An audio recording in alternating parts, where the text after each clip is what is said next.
वालेकुम dear viewers, welcome to best maths. तो हम कर रहे थे यूनिट नंबर 2 और हमने स्टार्ट की थी साइंटिफिक नोटेशन। तो आज हमने कुछ प्रैक्टिकल एग्जांपल्स देखनी है कि किस तरह हम साइंटिफिक नोटेशंस को जो है वो यूज़ कर सकते हैं अपने प्रैक्टिकल लाइफ में।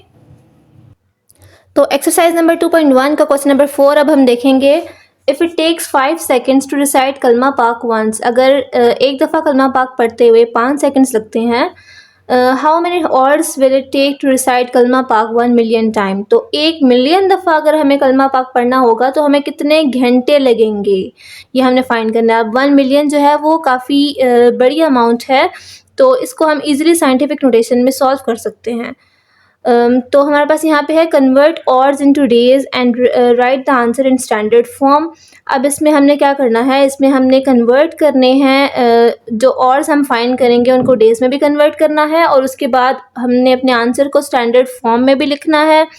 और इसके अलावा round of the answer discarding the decimal part, और अगर हमारे पास कोई डेसिमल पार्ट आ रहा है उसका तो वो भी हम डिस्कार्ड कर देंगे। तो हम स्टार्ट करते हैं क्वेश्चन नंबर 4 का सॉल्यूशन। हमारा सबसे पहले हमें गिवन था कि हमारे पास 5 सेकंड्स लगते हैं कलमा पाक को वंस पढ़ते हुए। तो टाइम टेक्स टू रिसाइट कलमा पाक वंस, हमारे पास 5 सेकंड्स हैं। अब हमने बताना है कि 1 मिलियन में कितना लगेगा। तो 1 मिलियन बेसिकली हमारे पास होता है 10 की पावर 6, 10 की पावर 6, यानी कि इसमें 6 ज़ीरोज़ आते हैं। 1 मिलियन के अंदर 6 ज़ीरोज़ होते हैं। तो साइंटिफिक नोटेशन में हमारे पास 10 की पावर 6 होती है ये। अब हमने इस 1 मिलियन को मल्टीप्लाई करना है 5 सेकंड्स के साथ, तो हमारे पास आ जाएगा 5 मल्टीप्लाई 10 की पावर 6। अब हमने क्योंकि हमें चाहिए था यहाँ पे ऑर्स के अंदर, तो हमने ऑर्स के अंदर फाइंड करना है ऑर्स। अब हमें पता है कि 3600 सेकंड मिल के एक और बनाते हैं। 1 घंटे में 3600 सेकंड्स होते हैं। तो जब हमने इन सेकंड्स को कन्वर्ट करना है ऑर्स में, तो हम क्या करेंगे, हम इस 5 मल्टीप्लाई 10 की पावर 6 को डिवाइड कर देंगे 3600 के साथ, क्योंकि 3600 में एक और था, तो 3600 सेकंड्स में एक और था। तो 5 मल्टीप्लाई 10 की पावर 6 में हम इसको डिवाइड करके फाइंड कर लेंगे। तो यहाँ पे हम 5 को डिवाइड करेंगे 3600 से, तो 5 divided by 3600 is equals to 1.388। अब यहाँ पे हमारे पास आंसर आ रहा है 1.38888 जो है वो रिपीट हुआ है, तो हम यहाँ तक के लिखेंगे, और 10 की पावर -3, और ये हमारे पास 10 की पावर 6 जो है वो ऑलरेडी था। तो अगर इसको हम सॉल्व करें, कंबाइन करें, तो 6 और 3 पावर्स कंबाइन हो जाएंगी। 1.3888 मल्टीप्लाई 10 की पावर -3 प्लस 6 आ जाएगा। और मज़ीद अगर हम इसको सॉल्व करें तो 1.3888 मल्टीप्लाई 10 की पावर 6 माइनस 3 इज़ 3। अब क्योंकि हमें क्वेश्चन में गिवन है कि हमने इसको स्टैंडर्ड फॉर्म में भी कन्वर्ट करना है, तो स्टैंडर्ड फॉर्म में कन्वर्ट करने के लिए हमें इस साइंटिफिक नोटेशन को ख़त्म करना होगा।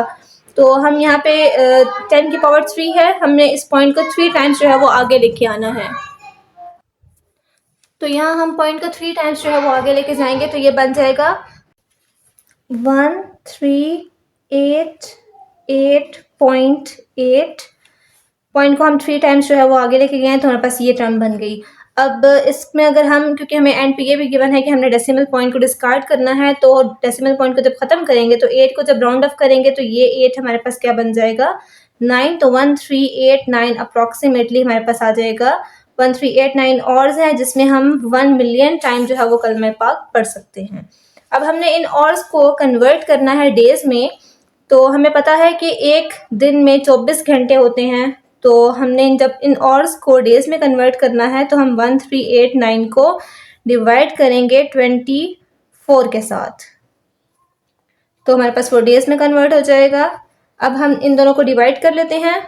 1389 को हम डिवाइड करेंगे 24 के साथ, तो हमारा आंसर आ जाएगा 57.8 डेज।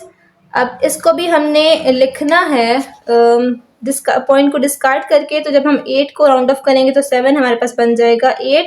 तो 58 डेज अप्रॉक्सीमेटली जो है वो हमारे पास जो है टोटल टाइम लगेगा कलमा पाक को 1 मिलियन टाइम्स पढ़ने के लिए।